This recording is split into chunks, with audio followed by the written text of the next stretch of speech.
Eto na nga guys, ang ating catch and cook version ng ating dinner ngayon. Ayan, mula ay namingwit muna tayo at tayo nakahuli nga ng sherry. At eto nga, pagkahuli natin ay atin namang ipinirito na kaagad para fresh na fresh yan. So pagkaprito natin yan, ayan, nilagay na natin sa ating lagayan sa plato. At para mas masarap ang ating kain ay kumuha na rin ako ng sili. Ayan, parang siling labuyo ito. Ang aking tanim din yan sa ating harap ng ating bahay. Pampalasa, mas magana ang ating kain kapag medyo maanghang. Gayun din naman ay ito, meron din naman tayong tanim na na kalamansi. Ayan, dwarf kalamansi yan. Aking tanim yan talaga dito at ngayon ay may bunga na siya. Yan, nakikita mo yung bunga na yan. Medyo marami yung bunga niya. At ngayon ay kukuha lang naman tayo ng isang piraso ng kalamansi para pampalasa, pampaasim doon sa ating gagawin na sausawan. Yan, fresh na fresh talaga yan. Tanim natin yan sa ating likod bahay.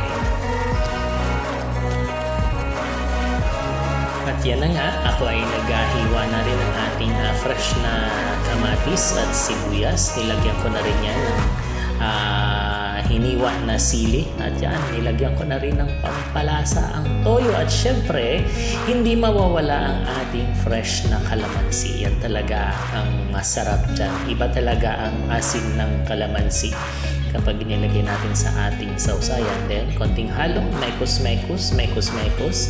Ayan, mekos at yan. Ready na nga. Ready na ang ating hapunan. Ayan, kasama na ang ating isda dyan.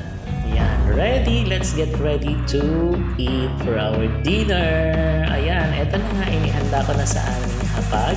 At nariyan na nga ang aking mga kids, ang aking boys. Ang dalawang boys na excited na talagang kumain ng aming nahuli sa dagat, sa pamimingwit namin. Ayan guys, oh, kita mo yan?